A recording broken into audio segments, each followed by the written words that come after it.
Channel deep astro universe. मैं आज बात करूंगी कन्या लग्न वालों का जनवरी 2024 का एनालिसिस क्या है, कैसे रहेंगे उनके ट्रांजिट। और क्योंकि ये साल है शनि का और शनि इस साल अपनी मूल त्रिकोण राशि में रहेंगे, कुंभ राशि में, तो कहीं ना कहीं लोगों को रिस्पॉन्सिबिलिटी देंगे उस एरिया से रिलेटेड टू और जहाँ पे वो एस्पेक्ट कर रहे हैं।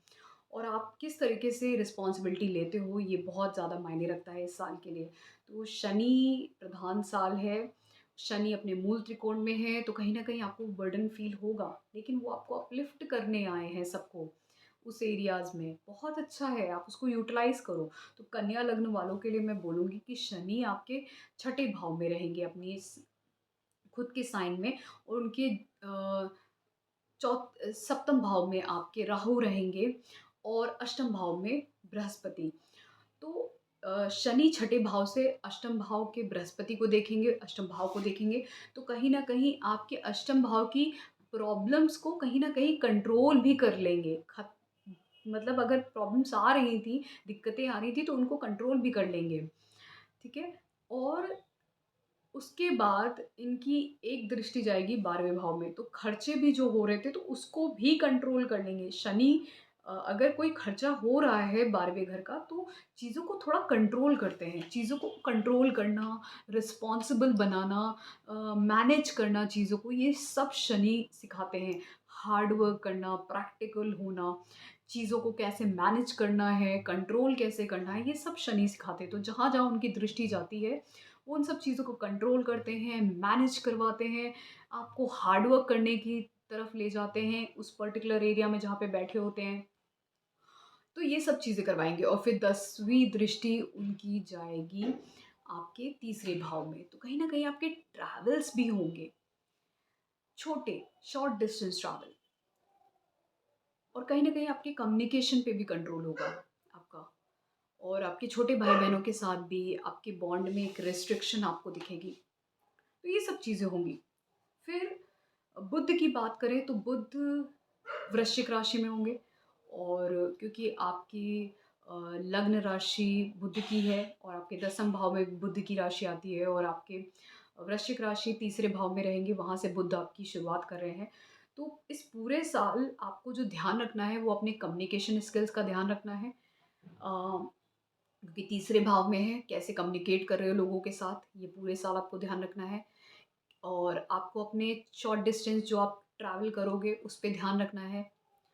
और साथ में बहुत ज़्यादा होंगे शॉर्ट डिस्टेंस ट्रैवल, और कम्युनिकेशन भी बहुत सारा होगा आपका लोगों के साथ, और कहीं न कहीं कुछ नया आप शुरू करोगे, ये भी हो सकता है।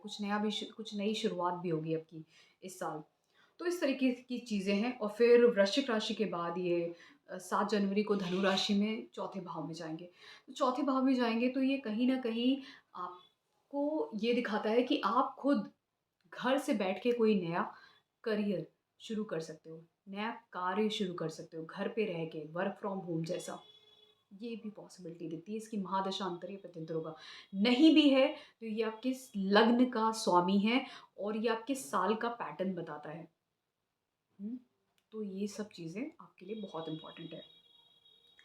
फिर सूर्य की बात करें तो सूर्य धनु धनु राशि में होंगे पहले 14 जनवरी तक। जब तक ये धनु राशि में होंगे सूर्य, तो कहीं न कहीं चौथे भाव में रह के सूर्य आपके 12वें घर के मालिक होंगे, तो कहीं न कहीं आपकी माता को लॉसेस या आपके, लेकिन बृहस्पति क्योंकि आपके अष्टम भाव में बैठा है, तो ये अष्टम भाव का बृहस्पति आपको दिक्कतें देगा ही देगा, क्योंकि इसकी जो दृष्टि है वो 12वें भाव में है, आपके दूसरे भाव में और चौथे भाव में है। तो कहीं न कहीं सिचुएशन थोड़ी-सी ज़्यादा आपको टेंस्ड दिखेगी, आपको किसी न किसी चीज़ की टेंशन है, एंग्ज़ायटी है, बहुत ज़्यादा प्रॉब्लम्स हैं, हर्डल्स हैं, घर से रिलेटेड टू, फैमिली से रिलेटेड टू।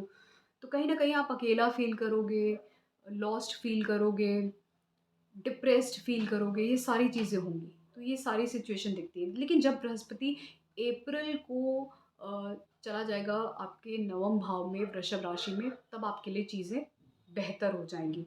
फिर शुक्र की बात करें तो शुक्र आपके जो शुरुआत कर रहा है साल की, वो पहले तीसरे भाव वृश्चिक राशि से कर रहा है और जो शुक्र है वो हमारा नवम भाव और दूसरे घर का मालिक है, और नवम भाव और दूसरे घर का मालिक होके ये तीसरे भाव में बैठा है। तो नवम भाव जो हमारा है वो अ, ल लक का है। हमारा लक, हमारा हायर एजुकेशन, हमारे ट्रैवल, इन सब चीज़ों का है, और दूसरा भाव हमारा धन का, फैमिली का, इन सब चीज़ों का है, और ये तीसरे भाव में बैठे हैं। तो तीसरा भाव में जब बैठता है तो ये कहीं न कहीं आप अपने लक से कुछ नया इनिशिएट कर सकते हो इस साल। अगर शुक्र की महादशा या तो धन कमाने के स्रोत के लिए कुछ लक से, भाग्य से, या बड़े लोगों की मदद से, पिता की हेल्प से, या अपने बॉस हो उनकी हेल्प से, परिवार की मदद से धन के स्रोत कुछ आप शुरू कर सकते हो, कुछ नया इनिशिएट कर सकते हो, और उसमें आपको आपके फैमिली मेंबर्स भी मदद करेंगे, आपके बड़े भी मदद करेंगे, आप कुछ नया, आपका लक भी साथ देगा, कुछ नया शुरू कर सकते हो, और हो सकता है आप ट्रैवल भी करो, कहीं पे जाओ भी, तो ये भी चीज़ें दिखती हैं। फिर जब शुक्र धनु राशि में होगा 18 जनवरी से, तो ये आपके चौथे भाव में होगा, तो घर में खुशियाँ देता है। आप कुछ नया एक्सेसरीज़ या कुछ इलेक्ट्रॉनिक चीज़ें या कुछ नया कुछ जो जैसे होता है ना इलेक्ट्रॉनिक गैजेट्स, एसी, टीवी, ये सब चीज़ें, ये सब कर सकते हो। खाने-पीने का, पार्टी-वार्टी जैसा, ये सब शुक्र जब चौथे भाव में होता है, तो ये सब करवाता है। तो बहुत कुछ आप उस टाइम पे कर सकते हो, तो ये बहुत अच्छा है ये भी। राहु-केतु की मैंने बात कर ही ली है। राहु आपके सप्तम भाव में है, केतु आपके पहले भाव में है, तो राहु सप्तम भाव में बैठ के कहीं न कहीं आपका पूरा ध्यान दूसरे लोगों पे रहेगा। अपने ऊपर ध्यान कम रहेगा जब तक कि केतु रहेगा पहले घर में, और राहु सप्तम भाव में आपको पूरी तरीके से दूसरे लोगों की तरफ, बिज़नेस पार्टनर्स हों, और आपकी वाइफ़ हो या आपके कोई भी और दूसरे लोग हों आपकी लाइफ़ में, उनकी तरफ आपका पूरा ध्यान रहेगा, और अपनी तरफ आप कहीं न कहीं पूरी तरीके से अपने आप से कहीं न कहीं डिटैच हो जाओगे। तो ये है आपका जनवरी 2024 का कन्या लग्न वालों का। अगर आपको ये एनालिसिस पसंद आया है सो प्लीज़ आप मेरे चैनल को सब्सक्राइब करिए, डीप एस्ट्रो यूनिवर्स, और आपको अगर कंसल्टेशन लेना है तो आप बुक कर सकते हो कंसल्टेशन। आप मुझे कॉन्टैक्ट कर सकते हो व्हाट्सएप नंबर पे। 2 फॉर्म्स अवेलेबल हैं, मैंने दे रखे हैं, आप उनको फिल कर सकते हो, और आप इवन मुझे ईमेल भी कर सकते हो। जो आपको ठीक लगे, फ़ीज़िबल लगे, आप वो मेल को करके भेजोगे तो मैं आपको कंसल्टेशन दे दूँगी। तो ये था, आपको पसंद आया so please do subscribe to my channel. Thank you so much.